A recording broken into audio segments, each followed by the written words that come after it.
जो chapter number आपका जो नेक्स्ट था, मतलब इसकी हमने रिवीजन स्टार्ट करनी है। चैप्टर नंबर यूनिट 3 का ही है, मैटर एंड मटेरियल्स, और पेज नंबर है आपके पास 56। तो इसके हम रिवीजन करते हैं। सबसे पहला टॉपिक था इसके अंदर atom. What is an atom? Atom क्या चीज है? Smallest particles of element is called atom. किसी भी एलिमेंट का आंसर का छोटे से छोटा जो जुज होता है उसको हम एटम कहते हैं, ठीक है। और एटम इस मतलब ये किन किन इसके स्मॉलेस्ट पार्टिकल्स पे डिपेंड करता है कि आपको ये बताया जाए कि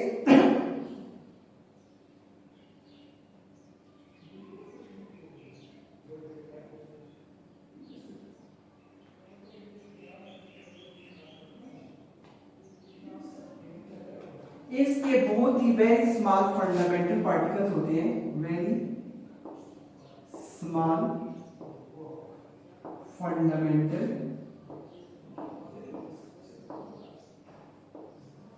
पार्टिकल्स,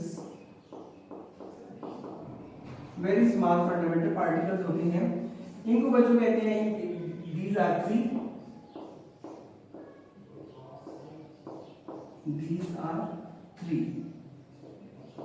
ये फंडामेंटल पार्टिकल्स जो इसके थ्री हैं।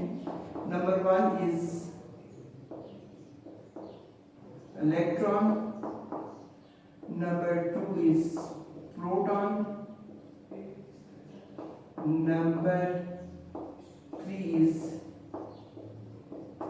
न्यूट्रॉन, ठीक है। एटम के 3 फंडामेंटल पार्टिकल्स होते हैं। नंबर 1 जो होता है वो हमारा इसमें आ जाता है कि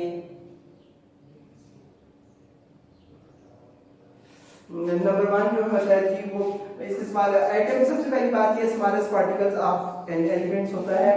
फंडामेंटल यूनिट्स जो फंडामेंटल पार्टिकल जो हैं इसके these are three होते हैं, इलेक्ट्रॉन, न्यूट्रॉन, प्रोटॉन। अब जो मसला यहाँ पर ये है कि हमने ये चीज देखनी है कि एटम किन 3 बुनियादी ज़रात से मिलकर बना है। एटम जो तीन बुनियादी ज़रात से मिलकर बना है, पहला है उसमें इलेक्ट्रॉन, दूसरा है उसमें प्रोटॉन, तीसरा है उसमें न्यूट्रॉन, ठीक है। प्रोटॉन और न्यूट्रॉन कहाँ पे पाए जाते हैं और इलेक्ट्रॉन कहाँ पे पाए जाते हैं? अगर इलेक्ट्रॉन मतलब अलग जगह पे पाए जाते हैं। और दूसरी बात ये कि इनके ऊपर चार्जेस क्या हैं, जैसे आपने कहा कि इलेक्ट्रॉन के ऊपर नेगेटिव चार्ज है, प्रोटॉन के ऊपर पॉजिटिव चार्ज है, और न्यूट्रॉन जो है ये न्यूट्रल है। न्यूट्रॉन जो है नो चार्ज, इसके ऊपर कोई चार्ज नहीं होता, ये न्यूट्रल है, इसके ऊपर कोई चार्ज नहीं होता। अभी बच्चों आपको एटम के स्ट्रक्चर्स के मुतालिक ये बात पता होनी चाहिए कि एटम में इलेक्ट्रॉन, न्यूट्रॉन, प्रोटॉन्स कहाँ पे पाए जाते हैं और इन पे कौन कौन से चार्ज होते हैं। देखें इनके बच्चों इसके अंदर एक न्यूक्लियस होता है, ठीक है, इसको न्यूक्लियस कहते हैं। न्यूक्लियस के अंदर प्रोटॉन और न्यूट्रॉन पाए जाते हैं। इसके इर्द गिर्द ये जो है गैजेट्स कहते हैं, इनको हम कहते हैं इलेक्ट्रॉन। क्या कहते हैं? इलेक्ट्रॉन। इनको ई से जाहिर करते हैं, इलेक्ट्रॉन। और ये इस पे माइनस चार्ज होता है, इस पे पॉजिटिव चार्ज होता है, इस पे कोई चार्ज नहीं होता। और इलेक्ट्रॉन का सारा वेट जो होता है, किसी भी एटम का सारा वेट जो होता है वो किसमें पाया जाता है? वो उसके न्यूक्लियस में पाया जाता है। क्यों? न्यूक्लियस में एक तो न्यूट्रॉन होते हैं, दूसरे प्रोटॉन होते हैं जिनके ऊपर पॉजिटिव चार्ज होता है, और इलेक्ट्रॉन जो है वो वजन के हिसाब से 18 AMU जो है वो उससे प्रोटॉन से कम होता है। तो इसलिए मतलब कि प्रोटॉन इलेक्ट्रॉन का जो एटम का जो सारा चार्ज होता है वो कहाँ पे पाया जाता है? न्यूक्लियस में। अभी बच्चों बेसिक फंडामेंटल यूनिट्स के मुताबिक आपको इलेक्ट्रॉन के एटम के मुताबिक ये पता होना चाहिए कि एटम किसे कहते हैं। मैंने आपसे कहा smallest particles of an atoms, उसके बाद मैंने कहा कि 3 फंडामेंटल पार्टिकल्स होते हैं जिनसे मिलकर एटम बनता है, जिसको कहते हैं इलेक्ट्रॉन, न्यूट्रॉन एंड प्रोटॉन, ठीक है। बात जगह पे न्यूट्रॉन मौजूद नहीं होता, जैसे हाइड्रोजन में न्यूट्रॉन बिल्कुल नहीं, प्रोटॉन एक और इलेक्ट्रॉन एक है। उसके बाद बच्चों ये किस एरिया में पाए जाते हैं? प्रोटॉन और न्यूट्रॉन जो है वो न्यूक्लियस के अंदर पाया जाता है, और इलेक्ट्रॉन जो है वो उसके इर्द गिर्द शेल में या ऑर्बिट में गर्दिश करता है। इसका भी एक खास फार्मूला है जिसके तहत ये उसमें करता है, गर्दिश करता है। ये जो है ये है बच्चों 2n² के फार्मूले के तहत करता है। 2 इंटू पहला ऑर्बिट का square 2 into 1, so this is equal to 2। तो ये चीज हमारे पास आ जाती है। जब ये चीज हमारे पास आ जाती है तो इससे इसी तरह जैसा आप नंबर ऑफ ऑर्बिट इसके शेल्स के ज्यादा होंगे तो आप उनके नंबर बढ़ाते जाएंगे। पहले पे 1 था, दूसरे पे 2 था, तीसरे पे 3 हो गया, तो 3 का स्क्वायर आ जाएगा, तो 3 3 9 और 9 2 18, तीसरे में 3 होते हैं। उसके बाद बच्चों आगे जो चीज है आपके पास वो ये आ गया कि पहली बात ये smallest particle of an element is called item. Very small fundamental particles इसमें यूज होते हैं, दीस आर 3। तो 3 के नाम ये हैं electron, proton and neutron, right. Electron के ऊपर नेगेटिव चार्ज होता है, प्रोटॉन के ऊपर पॉजिटिव चार्ज होता है और न्यूट्रॉन के ऊपर कोई चार्ज नहीं होता। उसके बाद हमें ये देखना है कि किसी भी एटम के अंदर ये तीनों चीजें कहां-कहां पाई जाती हैं। प्रोटॉन एंड न्यूट्रॉन जो है तो वो न्यूक्लियस में पाए जाते हैं, और जो इलेक्ट्रॉन होते हैं वो उसके ऑर्बिट में, उसके इर्द-गिर्द जो शेल मूवमेंट करते हैं उसमें, लेकिन वो भी एक खास तरतीब से पाए जाते हैं, ठीक है। इसके बच्चों पहले ऑर्बिट को कहते हैं, अच्छा, उसके बाद ये तीन चीजें आपके पास आ गई, electron, neutrons and protons, right. उसके बाद जी जो पहला आपका होता है, अच्छा, उसके बाद बच्चों आपसे कहा जाता है कि मास नंबर, एटॉमिक नंबर और मास नंबर, एटॉमिक नंबर और मास नंबर, एटम का ही है, atomic number and mass number, atomic number and mass number. जब आपको नंबर ऑफ इलेक्ट्रॉन और प्रोटॉन हो तो ये होता है आपके पास एटॉमिक नंबर, नंबर ऑफ, याद रखिएगा, नंबर ऑफ इलेक्ट्रॉन और प्रोटॉन, ये आपका एटॉमिक नंबर आ गया। जब बच्चों मास नंबर में number of proton and neutron, ये इसका एटॉमिक मास। अभी देखें पहली चीज आपके आ गई कि एटम का जो स्ट्रक्चर है उसके अंदर क्या आपने कहा, smallest particle of an elements, फिर आपने कहा कि फंडामेंटल, 3 बेसिक जो इसके fundamental very small fundamental particles इसमें शामिल होते हैं, दीज आर 3। तीनों के नाम ये, तीनों कहां पर मौजूद होते हैं, कहां पे गर्दिश करते हैं, किस पे कौन सा चार्ज है, किस पे कौन सा चार्ज है, क्लियर। उसके बाद जो atomic mass and atomic number आ गया, atomic mass and atomic number. Atomic mass मैंने आपसे कहा कि नंबर ऑफ इलेक्ट्रॉन और प्रोटॉन, यानी कि अगर नंबर ऑफ इलेक्ट्रॉन 11 है तो 11 ही होगा, 22 नहीं, आर का मतलब या दोनों में से एक, तो ये आपका एटॉमिक नंबर कहलाएगा। Mass number, number of proton and number of neutron दोनों को मिला के, अगर एक की 11 है दूसरे की 11 तो 22 उसका हो जाएगा, ठीक है। तो number of proton and neutron is called atomic mass number. उसके बाद जी नेक्स्ट थिंग आपके पास आ गई कि ये जो आपके फंडामेंटल बेस दिए हुए है, तो ये जो इस बच्चों यहां पर एक चीज आ गई है कि electronic distribution of electron, distribution of electron, distribution of electron ये आएगी आपके पास के, फॉर एग्जाम्पल कि जिससे आपको कहा गया कि बोरान में 5 होते हैं, ठीक है, बोरान में 5 इलेक्ट्रॉन पाए जाते हैं। सबसे पहले तो न्यूक्लियस आ गया, इसमें प्रोटॉन भी 5 है, इसमें न्यूट्रॉन भी 5 है बोरान में।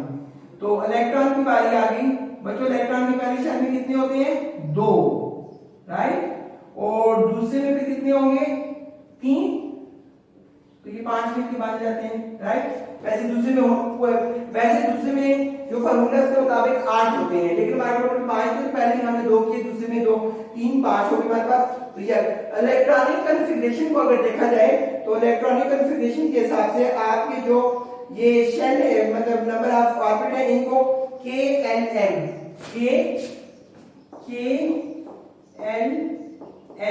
यहाँ पे आपके लिए पहला यूज हो रहा है ये K है, दूसरा L है। हमेशा याद रखिएगा K में नंबर ऑफ इलेक्ट्रॉन होते हैं ये 2 होते हैं, और इसमें 8 होते हैं, और इसमें 18 होते हैं। ये मैं अभी आपको फार्मूले के थ्रू प्रूफ करके बता देता हूँ किस तरह 2 होते हैं, किस तरह। देखिए पहला है ना, पहला ऑर्बिट है, तो 2 into 1 का square is equal to 2 into 1 is equal to 2 1 2। अभी दूसरा ऑर्बिट है 2 into 2 का स्क्वायर, तो 2 into 2 का स्क्वायर 4, 2 4 8, और 3 आ गया, तो 2 into 3 का square is equal to 2 into 3 3 9 2 18। अब 2 2 ये खत्म नहीं होते, लेकिन ये आपका K, ये आपका L और ये आपका M, ये तीनों इलेक्ट्रॉनिक कॉन्फ़िगरेशन में बच्चों जब आप आते हैं तो आपको अगर ये बात पता हो, क्योंकि इलेक्ट्रॉनिक कॉन्फ़िगरेशन में ये नहीं कि एक एटॉमिक नंबर 10 है तो आप लिखिए प्रोटॉन इज इक्वल टू 10 और न्यूट्रॉन इज इक्वल टू 10, तो यहाँ पे एक ही बना के दूसरी 10 बना दें, तो ये पहले में ये नहीं आएगा, बल्कि ये बारी बारी जो आपको फार्मूला बताया गया है, फार्मूले के मुताबिक इलेक्ट्रॉनिक कॉन्फ़िगरेशन आपने करनी होगी।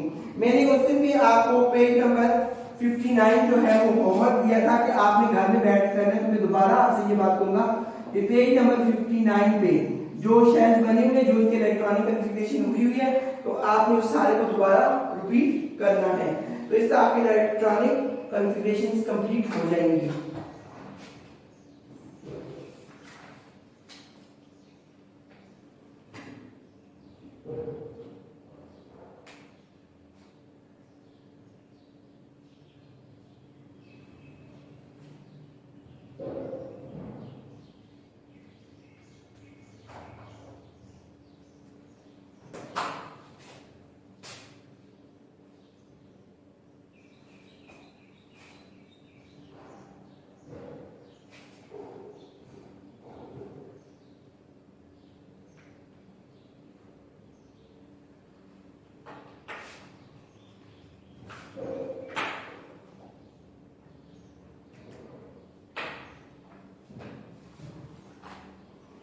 देखिए बच्चों, आज आपसे जो डिस्कस किया गया वो ये था एटम स्ट्रक्चर। आपने कहा कि atom is the smallest particle of an element, कि किसी भी आंसर के छोटे से छोटे जुज को, जिस छोटे से छोटे हिस्से को आंसर एटम कहते हैं। ठीक है, एटम आगे आगे कि ये जो है इसके बेसिक जो इसके पार्टिकल्स हैं, ज़रात हैं, वो 3 हैं। इलेक्ट्रॉन में पॉजिटिव चार्ज होता है और न्यूट्रॉन पे जो होता है वो नेगेटिव चार्ज होता है, और न्यूट्रॉन पे कोई चार्ज नहीं होता, प्रोटॉन पे पॉजिटिव और इलेक्ट्रॉन पे नेगेटिव चार्ज होता है। फिर उसके बाद ये कहाँ कहाँ पाए जाते हैं। ठीक है, प्रोटॉन और न्यूट्रॉन जो है वो न्यूक्लियस में पाए जाते हैं, और इलेक्ट्रॉन जो है वो इसके इर्द गिर्द गर्दिश करते हैं। इलेक्ट्रॉन के ऊपर नेगेटिव चार्ज होता है, प्रोटॉन के ऊपर पॉजिटिव चार्ज होता है, न्यूट्रॉन के ऊपर कोई चार्ज नहीं होता, नो चार्ज। तो उसके बाद जो इनका मतलब आपको बताया कि एटॉमिक मास और एटॉमिक नंबर और मास नंबर। एटॉमिक नंबर क्या होता है? मास। एटॉमिक नंबर वो नंबर होता है जिसमें इलेक्ट्रॉन के अंदर, एटम के अंदर नंबर ऑफ इलेक्ट्रॉन और नंबर ऑफ प्रोटॉन आर दोनों में से एक, वो उसका एटॉमिक नंबर कहलाता है। लेकिन एटॉमिक मास वो होता है जिसमें number of neutron and number of proton दोनों को जमा करके जो उसका नंबर आता है उसका मास नंबर आ जाता है। 13 पर आपके पास ये आ गई कि इलेक्ट्रॉन न्यूक्लियस के इर्द गिर्द गर्दिश करता है, तो जिन ऑर्बिट्स में वो गर्दिश करता है वो एक खास रूल्स ऑफ रेगुलेशन के तहत गर्दिश करता है। जो फर्स्ट ऑर्बिट होता है उसमें वो ज्यादा से ज्यादा 2 इलेक्ट्रॉन गर्दिश कर सकते हैं, जो सेकंड होता है उसमें 8, जो थर्ड होता है उसमें 18, वो किस है फार्मूले के मुताबिक। और नेक्स्ट थिंग आपके पास ये आ गई कि कभी भी मतलब इलेक्ट्रॉनिक कॉन्फ़िगरेशन जो आपको पेज नंबर 59 होमवर्क दिया गया है, तो पेज नंबर 59 के ऊपर आपने कभी भी ये बात नहीं करनी कि अगर किसी का एटॉमिक नंबर 10 हो तो आप डायरेक्टली पहले एक सारे 10 बना के अपनी जान खलास कर लें। नहीं, इससे नहीं होगा। वो ऐसा होगा कि पहले में आप 2, दूसरे में 8 होता है, जाके 10 बनेंगे। अगर 11 है तो तीसरे में 1, जैसा सोडियम का 11 है तो तीसरे में हम 1 बनाते हैं, और इस तरह सोडियम जो है वो 1 अपना नंबर जो है वो क्लोरीन को देके सोडियम क्लोराइड अपने ऊपर पॉजिटिव आयंस दे देता है। आगे बच्चों हमारा वैलेंसी नंबर और दूसरी चीजें वो इंशाल्लाह नेक्स्ट टॉपिक जब भी होगा उसमें हम करेंगे। फिलहाल आपने पेज नंबर 56 पर मतलब एटम का जो स्ट्रक्चर है उसको देखना है, और इसमें ये देखना है क्योंकि ये काफी लंबा टॉपिक है कि एटम के अंदर जो 3 स्मॉलेस्ट पार्टिकल्स हैं वो कौन कौन से हैं, उनके ऊपर कौन कौन सा चार्ज होता है, ये सारा आपको पास आ जाएगा।